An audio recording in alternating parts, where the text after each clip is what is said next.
Storytime with Captain Xavier. I'm Chaylo Laurino and I play Captain Xavier. And I've been playing Captain Xavier for half of my life now. I started when I was in high school. When I was 18, I got into the Empire of Adria and created the character of Captain.xavier de Normandie, who was a French privateer and mercenary.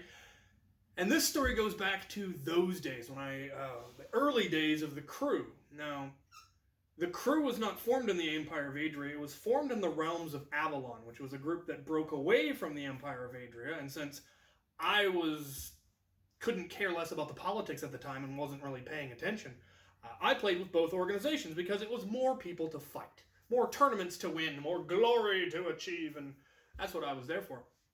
And the crew got formed in the realms of Avalon for various reasons, but they didn't get carried over to Adria, which was interesting because the character that I was the Xavier that I was in Adria was somewhat different from the one that I was in Avalon.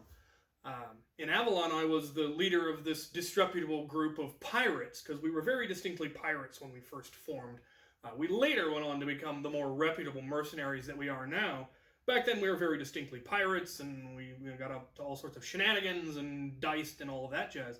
Whereas in Adria, I had more and more become the reputable mercenary, as opposed to pirate. And I ended up, by accident, and there's a story about that, becoming Duke. I was Duke in the Empire of Adria, but I was the captain of the crew in the realms of Avalon. And it wasn't until one of our Twelfth Night celebrations, which is the medieval Christmas celebration. It's the 12 days after Christmas, when the wise men were supposed to have showed up. They hold what's called Twelfth Night, and it's a big celebration and a feast. And so that was our kind of winter celebration. We couldn't, we being in the Pacific Northwest, in northern Idaho and northwestern Washington, it was way too cold to really be holding tournaments, and we didn't have a good indoor venue for tournaments. And so in the winter, we would just have a big feast where we all, put on all of our finery, and we held a big fancy court where all the people that really liked the pomps and circumstance and being called lord and lady and all of that. Some people really enjoyed that. There wasn't a big part of the culture that we had. There wasn't a whole lot of people that really enjoyed that, but there were enough that they deserved to have that part, I felt. And so we decided to hold a really big fancy court where all of the notable nobles were called in with their whole list of titles and were seated according to rank and then all of that. And then I would proceed in, and there would be accolades given and presentations made, and I gave out presents, and it was a lot of fun. And this was the time that I finally decided to bring the crew to Adria. I'd had 2 crew members come during the War of the Chains, and that was all the Empire of Adria really knew about the crew. They kind of vaguely knew it existed, but they hadn't really seen it much because I didn't take them to Adria events. And so we decided that we were going to go to Twelfth Night in force. All of the crew that currently had, and I don't remember how many of us there were. We weren't huge then. We got a lot bigger later. But the core veterans were there. Sergeant Kyle obviously was there. He was there in Adria before I was in Adria. That's how long we'd known each other. But he'd become the sergeant in Avalon.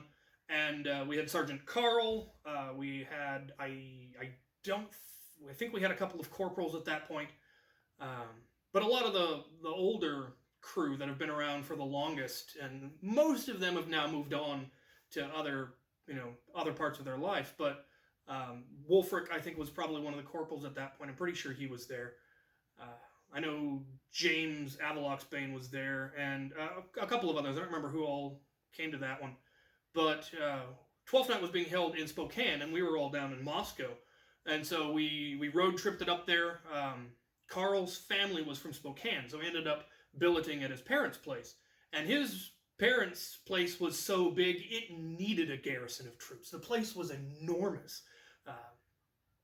I don't think I saw half of it while we were there. And there were shenanigans that took place there that were interesting, involving the younger crew members walking his sister and her friend off a plank into the hot tub, and loads of fun.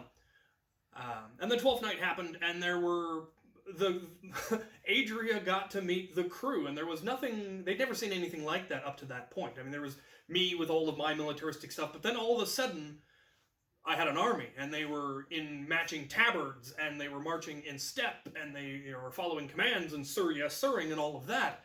And there'd never been anything like that in the local Adria group, and so it was very interesting for them to see that.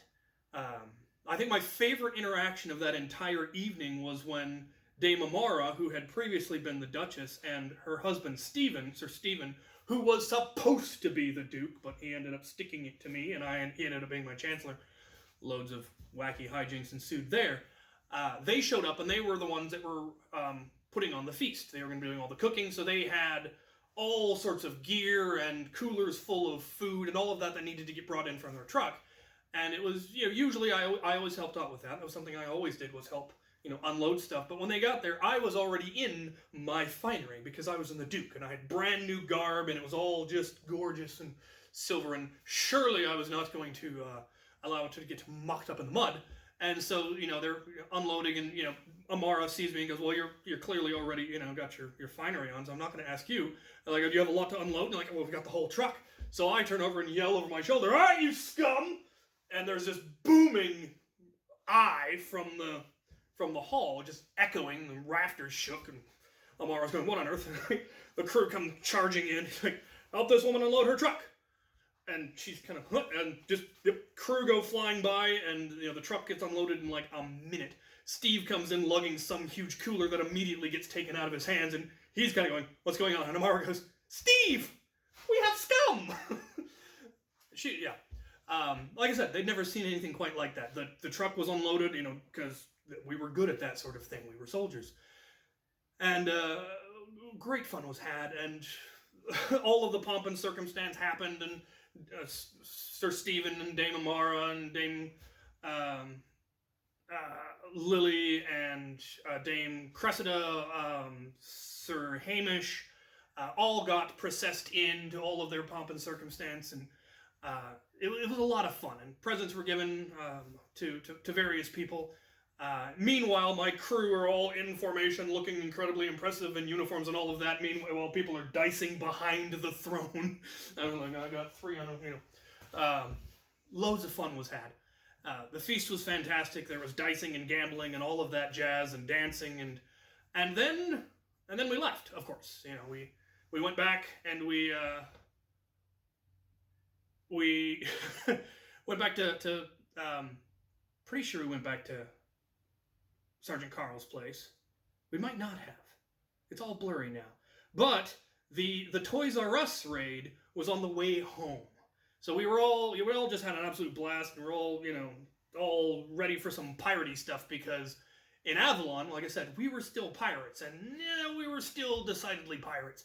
And Moscow, Idaho wasn't big enough to have a Toys R Us, and so when we were driving up to the event, we noticed that the Toys R Us was going out of business. This is when a lot of the beginning of the end of Toys R Us, even though this was like 18 years ago. Actually, I think this is closer to 16 or 14 years ago. 14 years ago. Something like that. Anyway, it was going out of business, and so we knew it was going to be absolute chaos, and so we wanted to go add to that. So we went in with our black hats. I don't think we still had all of our garb on. I think we were back in regular clothes at that point. But we had the black hats. And that was kind of our ongoing joke whenever we went out and caused a muck. We pictured that people were telling their friends about it later. like the two girls that got walked off the plank into the hot tub. I'm sure they told their friends, and they said, they were pirates! Pirates, you say. They had hats! Hats, you say. Because, matching black uniform hats and all of that. And so we went into the Toys R Us. And we ran amok, because the place was an absolute disaster. I mean, the place had looked like it had already been raided by pirates. And so we really weren't making it any worse.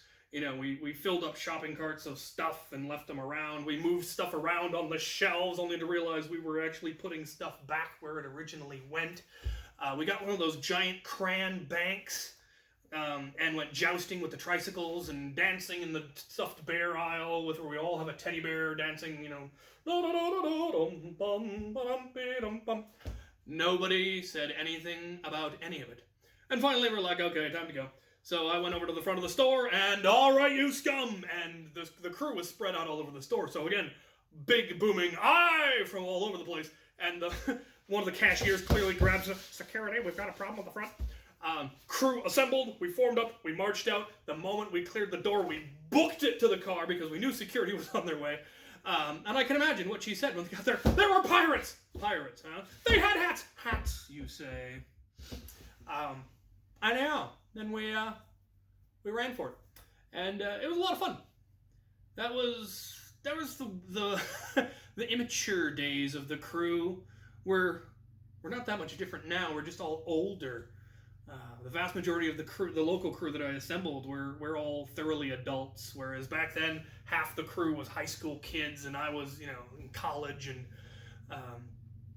we got up to a lot of wacky hijinks, and some of them were a lot of fun. We never got into any serious trouble. We had a few run-ins with the local constabulary in Moscow, but they realized that we were actually decent folk and good guys, and they came to know us. There were a couple of times where we could just run, right? And they'd never know it was us. Are you serious? They would know it was us. Yeah, and they know where we live. All right, we'll wait. And then they'd show up and, "Oh, it was you guys. I don't know. Here's what we heard." Like, yeah, fair enough. But a lot of fun. A lot of fun. Okay, so I am still horrifically behind on all of the videos for my big events that I've been to lately, so I'm going to have all of those be the options for next week. So we've got, what do we got? End War, WVZ, or, the event from this weekend, the Nerfing for Autism. So let me know which one of those you want to hear about. I don't have a lot of footage from any of them. I am still atrocious at getting action footage. I'm hoping to get better at it, but I've got some of the travel footage, and then I'll just talk about what went on at those, and I'll try to, if whichever one gets picked, I'll try to hunt down some footage from people who did get footage. Anyway, those are your three options: WVZ, End War, or Nerfing for Autism. So, poll will be down in the description. Vote, and I'll tell you the story next month.